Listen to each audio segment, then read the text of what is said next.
a cancer survivor who's dedicated his life to bringing awareness and helping raise funds for those fighting disease, is joining us tonight to talk about his cause and to share his close call during a race around Long Island. Stuart Hayim is the president of the Experience Auto Group and a four-time world champion. Stuart, thank you so much for joining us tonight. Let's talk about that race. A 271-mile race around Long Island. What was your goal? The goal was to break the world record, which was 2 hours and 11 minutes. More importantly, perhaps, it was to give hope and inspiration, two words that are very important to me, to people that are sick. And the third part of the goal was to raise money for the Boomer Esiason Foundation and for the Don Monte Memorial Foundation, where I was treated myself. Okay, so Stuart, bring us back to that race, looking to break the world record. You're near Montauk. You're about 30 minutes in. We have some of the video that was there during the race. So you're about 30 minutes in. You're near Montauk. What happens?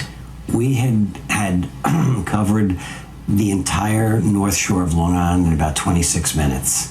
148 to 151. Because you started out of Port Washington, right? Between Great Neck and Port Washington. Okay.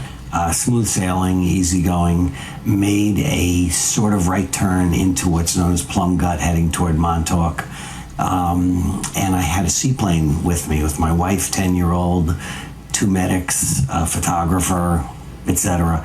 And I had told them ahead of time that if we run into any problems with the GPS, if there could be fog, which we thought had all gone away, I would give them a hand signal. They would go ahead, and I would follow the plane. Here's the video right here. Talk us through this, Stuart. What's happening? It's already happened. When I saw the plane be suddenly, as an understatement, engulfed by the fog, I had no other visual reference except my own eyes on the horizon.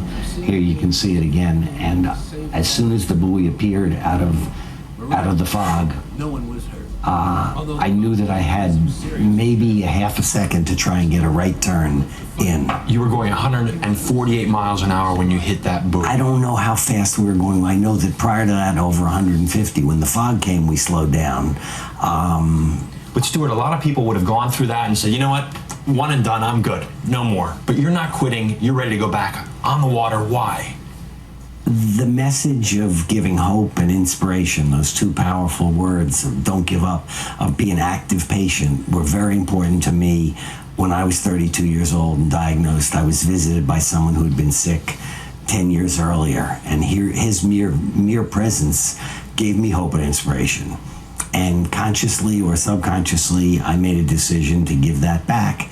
And the boat was what I call a very loud, colorful, visible hospital visit to show other people that you can be sick, that you can get better, that there can be good endings to these stories, but you have to do your part, and quitting isn't part of that part.